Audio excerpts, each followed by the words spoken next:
जिन राज्यों में एसआईआर हो रहा है या अभी होने वाला है, उनकी मतदाता सूची आज रात को 12 बजे फ्रीज कर दी जाएगी। आधार डोमिसाइल का या सिटीजनशिप का प्रमाण नहीं होगा।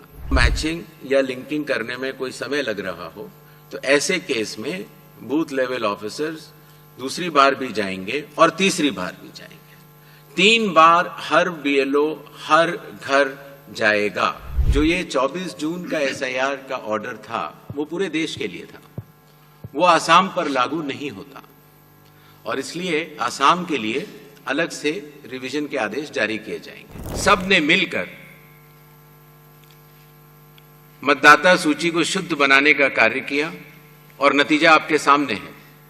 0 अपील्स, अर्थात बिहार की मतदाता सूची अधिकतम शुद्ध मानी जाएगी।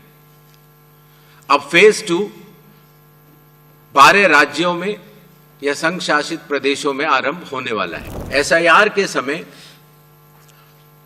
ईआरओज और एईआरओज मिलकर सबसे पहला जो काम करेंगे वो इन्यूमरेशन फॉर्म्स को प्रिंट करेंगे। जिन राज्यों में एसआईआर हो रहा है या अभी होने वाला है, उनकी मतदाता सूची आज रात को 12 बजे फ्रीज कर दी जाएगी और उन हर मतदाता को जिसका नाम उस सूची में है उसको एक यूनिक इन्यूमरेशन फॉर्म प्रिंट करके बीएलओ उसके घर देने जाएंगे। इन्यूमरेशन फॉर्म में वो आवश्यक डिटेल्स होंगे जो कि आज की मतदाता सूची में हैं। जब बीएलओ फॉर्म्स डिस्ट्रीब्यूट करना शुरू करेंगे एग्जिस्टिंग इलेक्टर्स को, उसके बाद इन्यूमरेशन फॉर्म में जिसका भी नाम है वो उसको लिंक करने का प्रयास करेंगे कि क्या उन्हीं का नाम 2003 की सूची में था। अगर था तो उनको कोई भी कागज और नहीं देने होंगे। इसी तरीके से अगर उनका नाम स्वयं नहीं था और उनके पिताजी या माताजी का नाम था तो भी उनको कोई और कागज नहीं देने होंगे।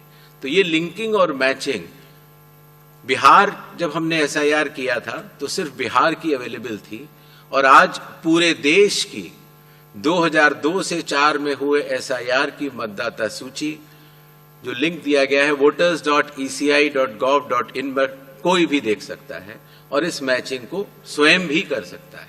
जैसे कि आप सब लोगों को विदित होगा, भारतीय नागरिकता कानून में आसाम के लिए नागरिकता के लिए अलग प्राविधान है।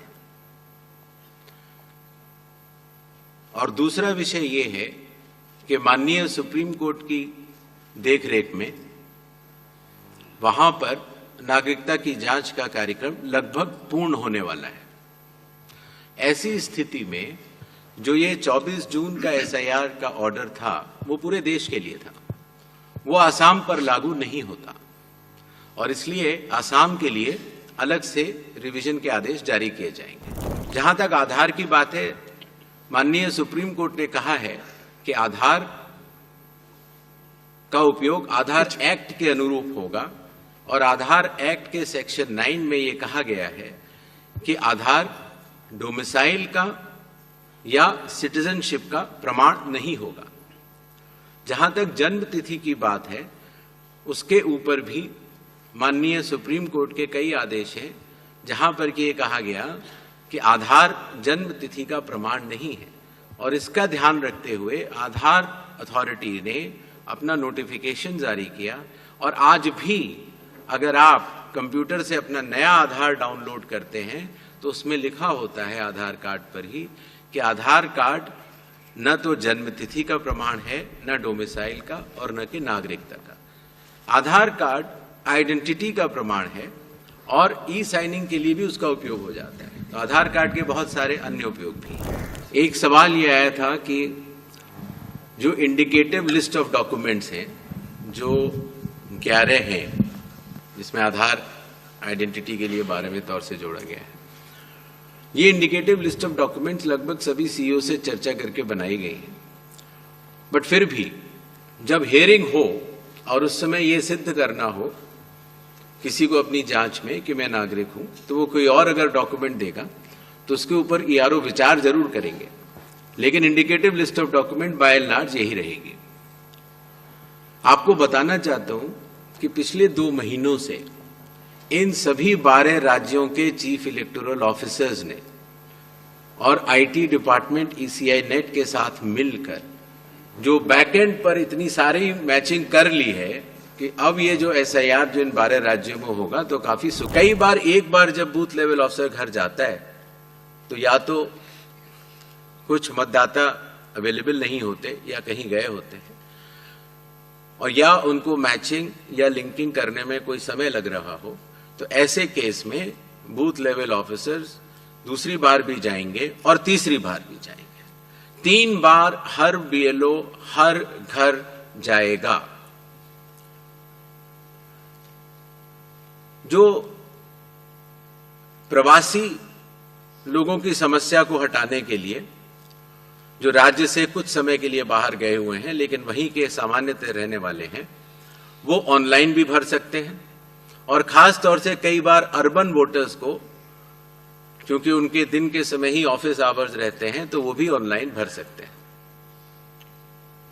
बूथ लेवल ऑफिसर का यह भी कार्य होगा कि जब वो इन्यूमरेशन फॉर्म देता है तो इन्यूमरेशन फॉर्म दस्तखत करके मतदाता को वापस भी करना होता है। तो अगर मतदाता की मृत्यु हो चुकी हो, या वो स्थायी रूप से प्रवास कर चुका हो, या वो एक से जगह ज्यादा रजिस्टर हो गया हो, तो वो उस जगह दस्तखत नहीं कर पाएगा, और ऐसे लोगों की शिनाख्त करना भी बीएलओ की जिम्मेदारी है।